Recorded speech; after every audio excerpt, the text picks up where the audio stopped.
Την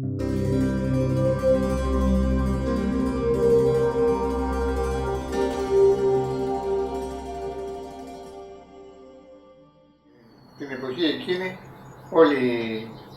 όλα τα εργαστήρια κάνουν όλες τις δουλειές. Μπορούσε να γυρίσει μια ταινία, να την γυρίσεις, να την εμφανίσεις, να την τυπώσεις και να την παρουσιάσεις στο κινηματογράφο κατευθείαν. Χωρίς να μεσολαβήσουν ούτε στούντιο, ούτε φωνολήπτους, ούτε τίποτα.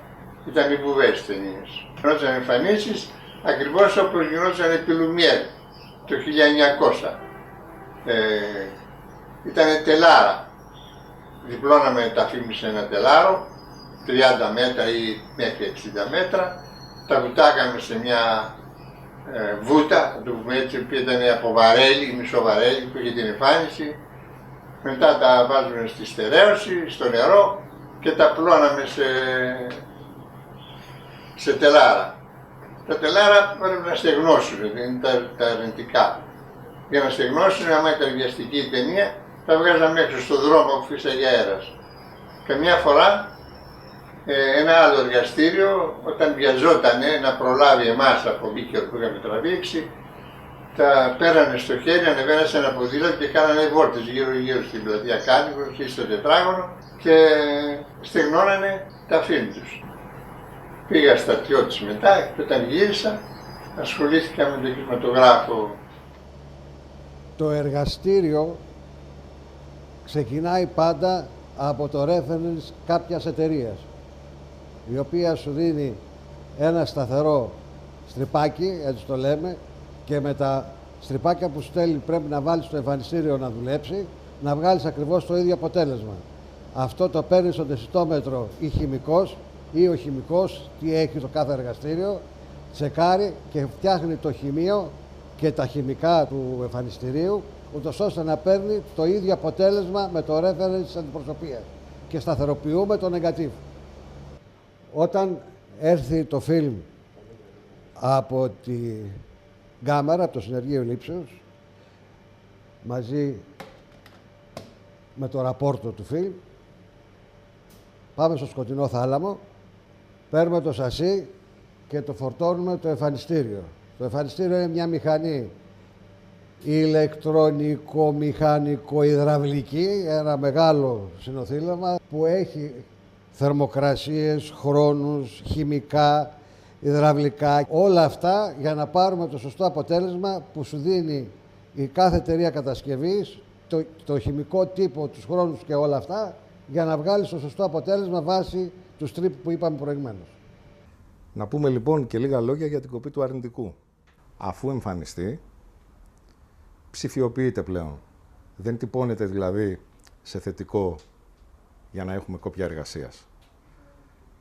Έρχεται σε αυτό το χώρο το υλικό, το εμφανισμένο, όπου κόβεται πλάνο-πλάνο,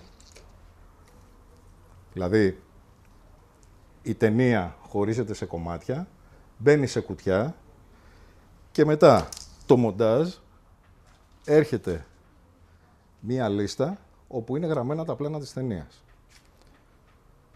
Με την κολέζα κόβουμε πλάνο-πλάνο, σύμφωνα με τη λίστα που έχει φτιάξει ο μοντέρ, με τις οδηγίες του σκηνοθέτη, φτιάχνουμε ένα αντίγραφο από αρνητικό, το οποίο είτε ψηφιοποιείται, είτε τυπώνεται.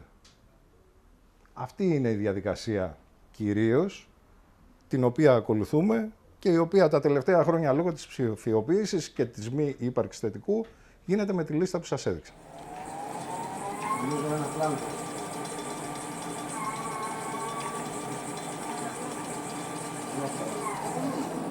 Μετά την κοπή του αρνητικού, που σου είπε ο Τάσος μέσα, έρχεται το negative στο analyzer για να κάνουμε τις διορθώσεις της τυχόν που χρειάζεται το αρνητικό, ελήψη κάποιων πραγμάτων που έχει σε σχέση με τη φωτεινότητα, την πυκνότητα και τη χρωματική ισορροπία και διορθώνουμε το αρνητικό στο τύπομα για να μπορέσουμε να πάρουμε την τελική μας κόπια σωστή όπως τη θέλει ο σκηνοθέτης ή ο διευθυντής φωτογραφίας. Βάζουμε λοιπόν την ταινία στο εργαλείο μας αυτό και πλάνο-πλάνο κάνουμε τις διορθώσεις. Αυτές οι διορθώσεις μπαίνουν σε μία δισκέτα, την οποία δισκέτα την παίρνουμε από εδώ, που έχει τις διορθώσεις, την πάμε στην τυπωτική, περνάει το φιλμ το θετικό και το αρνητικό και τυπώνει. Εδώ είναι και η υγρή εκτύπωση. Κλείνουμε αυτό, βέβαια όλα γίνονται στο σκοτάδι, δεν γίνεται με ένα φως ειδικό. Και ξεκινάει η μηχανή και τυπώνει την τελική μας κόπια.